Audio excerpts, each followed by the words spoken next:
काली नजर। माँ, माँ, अरे क्या माँ माँ कर रहा है? बकरी का बच्चा है क्या? अरे माँ, मजाक छोड़ो, मुझे फाइनली वो मेन चौराहे वाली दुकान मिल गई है। अब देखना, आपका बेटा दुगनी स्पीड से पैसा कमाएगा। उफ, ये क्या? मेरी ऑनलाइन मेकअप क्लास चल रही है, इतनी जोर से क्यों बोल रहे हो आप दोनों? अरे मेरी धर्म पत्नी जी, मेकअप क्लास बाद में करना, वो चौराहे वाली दुकान मिल गई है हमको। अरे वाह, रुको, मैं अपनी माँ को फोन लगाकर बता देती हूँ। अरे मैं भी अपने रिश्तेदारों को बता देती हूँ, कितनी खुशी की बात है। हाँ हाँ, मैं भी अपने दोस्तों को बता देता हूँ, 1 हफ्ते बाद रजिस्ट्री है। बस घर में खुशी का मौका था। उन तीनों ने अपने अपने फोन उठाए और लोगों में बात फैलाना शुरू कर दिया। और रही सही कसर श्वेता बहू ने अपने पड़ोस में सबको बताकर कर दी। अरे वर्मा आंटी, अब हम भी जल्दी कार ले लेंगे, घर का रेनोवेशन होगा और ठाट से रहेंगे हम भी। अरे ऐसा क्या हुआ? लॉटरी बाटरी लग गई है क्या?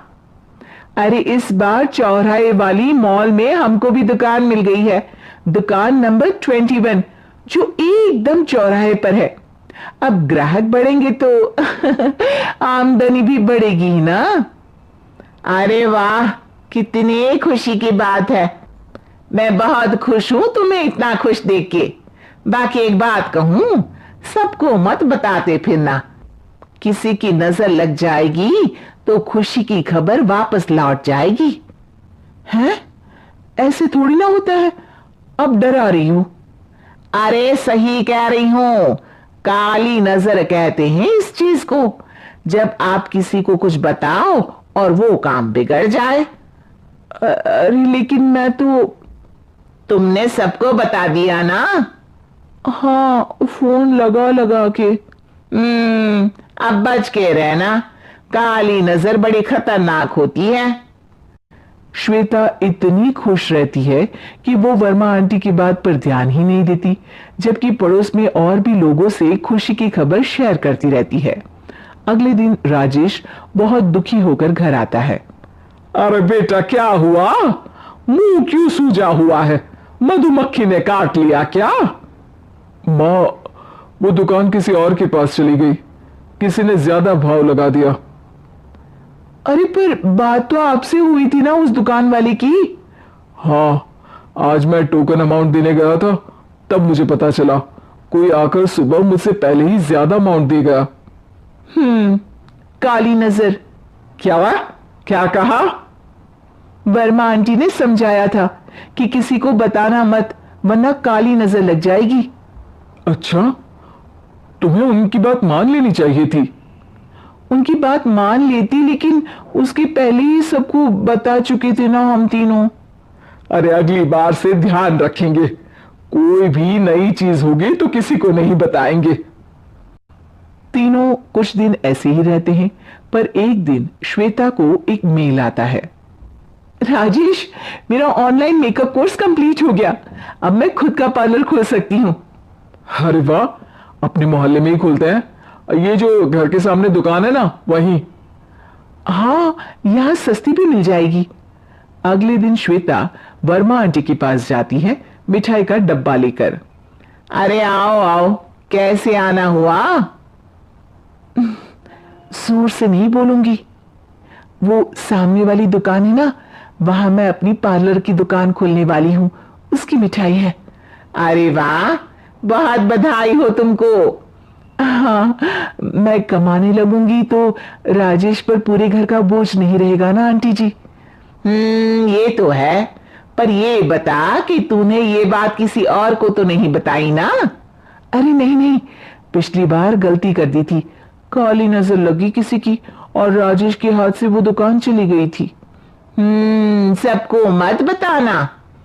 चलो मैं चलती हूँ, कल दुकान की बात करने भी तो जाना है। अगले दिन श्वेता दुकान के लिए मालिक से बात करने जाती है। अरे लेकिन दुकान तो हम कल रात को ही किसी को दे चुके हैं। कल ही? हाँ, कल ही। 2 दिन बाद कोई यहां पार्लर भी खोल लेगा, अब कहीं और दुकान देख लीजिए। अरे पर हमको भी तो पार्लर ही खोलना था। भाई ये एक ही दुकान है, आधी आधी तो नहीं दे सकता ना मैं। राजेश और श्वेता घर पर हताश होकर आ जाते हैं। इस बार तो किसी को बताया भी नहीं था, अब किसकी काली नजर लग सकती है। सुनो, तुमने माँ को बताया था क्या? अरे कैसी बात कर रही हो, माँ की नजर थोड़ी ना लगेगी। पक्का तुमने किसी को नहीं बताया था ना? सिर्फ वर्मा आंटी को बताया था, उन्होंने मुझे किसी को नहीं बताने को कहा। अरे यार तुम भी सही हो, मेरी माँ को नहीं बताने को कह रही हो, पर वर्मा आंटी को बताना तुम्हें जरूरी लगा। अरे वर्मा आंटी ने ही तो काली नजर के बारे में बताया था ना, वो हमेशा हमारा भला ही तो चाहती है। मेरी माँ भी हमारा भला ही चाहती है। अरे पर चिल्ला क्यों रहे हो, बात नहीं कर सकते क्या आराम से? नहीं आता हूं आराम से बात करना, और करना भी नहीं चाहता हूं मैं। दुकान जाने का दुख गुस्से में बदल गया था और राजेश और श्वेता में बात बंद हो गई थी। 2 दिन बाद मोहल्ले में पार्लर का इनॉग्रेशन हुआ, जिसमें मोहल्ले के सभी लोगों को बुलाया गया, पर श्वेता, राजेश और मां नहीं जाते। मां अंदर आ जाओ, क्या देख रही हो?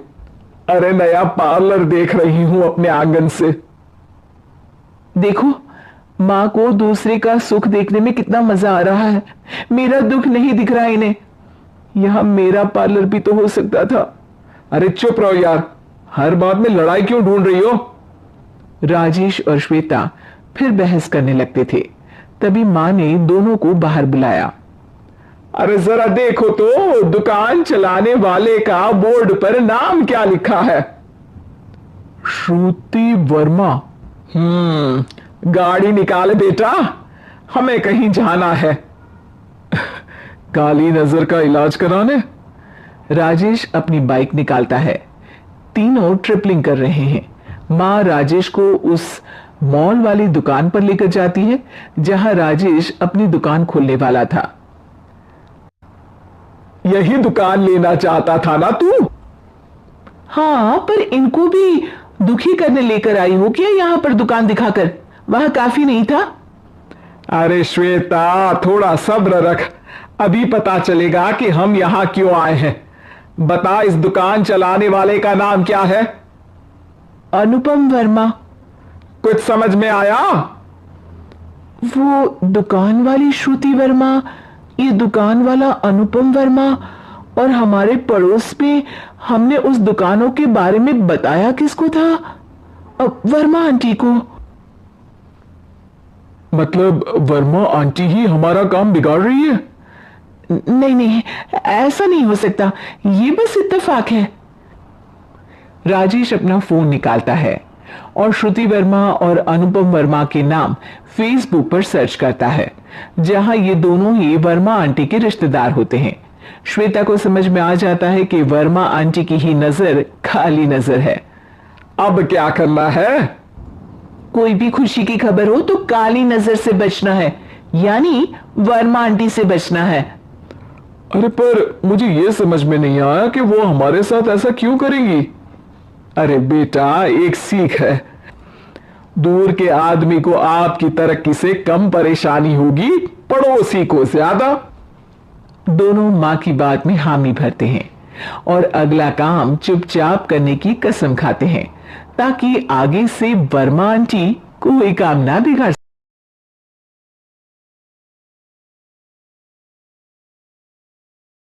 क्या करूं, मैं इतनी सुंदर हूं तो?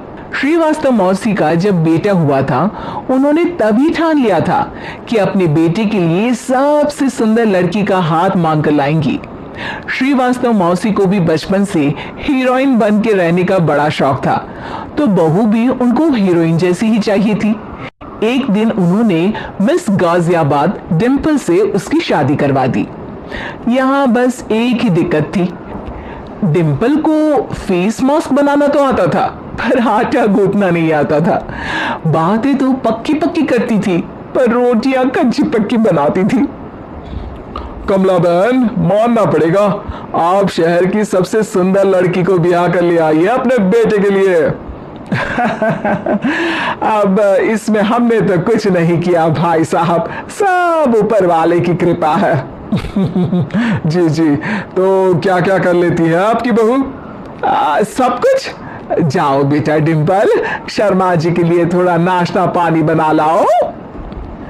डिम्पल नजदीक जाकर श्रीवास्तव मौसी के कान में फुसफुसाती है। मम्मी जी, नाश्ता बनाना तो नहीं आता, सिर्फ पानी ले आओ। अरे बेटा, तुझे देखने कितने लोग आए हैं, इन सबको पानी पिलाने का ही इरादा है क्या? सुंदर हूँ इसलिए देखने आए हैं। क्या करूं, मैं इतनी सुंदर हूं तो आप ही बताओ ना, क्या करूं मैं? अरे बेटा, कुछ मत कर, खाना बनाना सीख ले बस। श्रीवास्तव मौसी की लिस्ट में सुंदरता सबसे ऊपर आती थी और उन्हें उसी का फल मिला। उनके बेटे अशोक ने एक दिन माँ से शिकायत की। माँ, कैसी बहू ढूंढ कर लाई हो? मैं शाम को थक हार कर घर लौटता हूँ तो मुझे कहती है, आज पेडिक्योर करना है, करवा दोगे? अरे जबकि दिन भर काम करके पाँव मेरे थके थे। अरे बेटा ठीक है ना, धीरे धीरे सीख जाएगी। अरे क्या सीख जाएगी माँ, उससे कुछ भी नहीं आता। हफ्ते भर का शेड्यूल बना लिया है उसने, पेडिक्योर, हेड मसाज, मुल्तानी मिट्टी का ये वो, अरे पता नहीं क्या क्या। अरे मुझे तो नाम भी नहीं आते। देख बेटा, खाना बनाना, सब्जी काटना, ये सब सीखा जा सकता है, पर सुंदरता नहीं सीखी जा सकती। इतनी सुंदर बहू मिली है, फिर भी तू खुश नहीं है। कैसा बेटा है तू? श्रीवास्तव मौसी का मानना था कि समय रहते बहू सब सीख जाएगी, पर मिस गाजियाबाद से शादी कराने के बाद घर का जो नाम हुआ है वो जरूरी है। अरे सबकी बहू खाना बना लेती है, हमारे घर में तो काम वाली दीदी भी है, पर हमारे घर में जितनी सुंदर बहू है ना, उतनी किसी के घर में नहीं। ऐसा श्रीवास्तव मौसी सबको कहती रहती। फिर एक दिन वो हो गया जो नहीं होना चाहिए था। डिम्पल को पिंपल हो गया। डिम्पल घर में छुपी बैठी थी, पर ऐसी खबर छिपती कहाँ है। शर्मा जी घर में अपनी बेटी की शादी का न्योता देने आए तो उन्होंने पूछ लिया, अरे आज आपकी बहू नहीं दिख रही? हाँ, वो ना थोड़ा काम में बिजी है, आती ही होगी। और इतने में डिम्पल सही में किसी काम से वहां आ जाती है। बस शर्मा जी की नजर पड़ जाती है डिम्पल के पिंपल पर, जो उन्हें चांद पे दाग जैसा लगता है। पूरे शहर में बात फैल जाती है कि डिम्पल को पिंपल हो गया है। ये दिक्कत काफी गंभीर थी और श्रीवास्तव मौसी को पता था कि अगर ऐसा चलता रहा तो उन्होंने जो हासिल किया था सब मिट्टी में मिल जाएगा। उन्होंने फट से डिम्पल को अपने कमरे में बुलाया। अरे बेटा, शर्मा जी के बेटे की शादी 1 हफ्ते में ही है, हमें उससे पहले ही तुझे वापस सुंदर बनाना पड़ेगा। तू बता, तुझे मेकअप के लिए क्या क्या चाहिए? डिम्पल की दी गई लिस्ट का सामान श्रीवास्तव मौसी शाम को ही ले आती है और उसके बाद शुरू होता है डिम्पल का मेकओवर। 1 हफ्ते में सारी क्रीम्स पाउडर टेस्ट हो चुके हैं और डिम्पल और श्रीवास्तव मौसी रेडी हो जाते हैं शर्मा जी के बेटे की शादी के लिए। शादी के दिन डिम्पल बहुत सुंदर लग रही थी। श्रीवास्तव मौसी को उम्मीद थी कि बस अब तो हर जगह वो और डिम्पल ही छाए रहेंगे, चाहे शादी किसी की भी हो। पर जब वो शादी में पहुंचते हैं तो उन्हें बाहर शर्मा जी लोगों का स्वागत करते मिलते हैं। अरे कमला जी, सही समय पर आई है, आप ही का इंतजार था। हमने भी हमारे बेटे के लिए मिस अहमदाबाद ढूंढी है। डिम्पल और श्रीवास्तव मौसी दोनों के मुंह खुले के खुले रह जाते हैं शर्मा जी की बहू को देखकर। वो तो डिम्पल से भी ज्यादा सुंदर थी। क्यों, हमने भी अच्छी बहू ढूंढी है ना? हाँ हाँ शर्मा जी, बाकी आजकल के जमाने में सुंदरता से क्या होता है भाई। देखो, बूढ़े तो सब होते हैं, मैं तो मानती हूं कि बस रोटियां गोल बना दे, इससे ज्यादा क्या चाहिए। सुंदरता का क्या है, ढल जाती है, पर गुण वो हमेशा रहते हैं। अरे बाबा, इतना बड़ा ज्ञान आपको कोई गुरु भी नहीं देता जितना बड़ा ज्ञान आपको एक छोटे से पिंपल से मिल गया। अगले दिन जब अशोक डिंपल से बात कर रहा होता है, कल शादी में मिस अहमदाबाद के बाद सब मिस गाजियाबाद यानी तुमको ही देख रहे थे। क्या करूं, मैं इतनी सुंदर हूं तो आप ही बताओ क्या करूं क्या करूं मैं तो कहती हूं कि घर का कोई काम कर या फिर बाहर अपने लिए कोई काम ढूंढ ले। है क्या कहा माँ जी?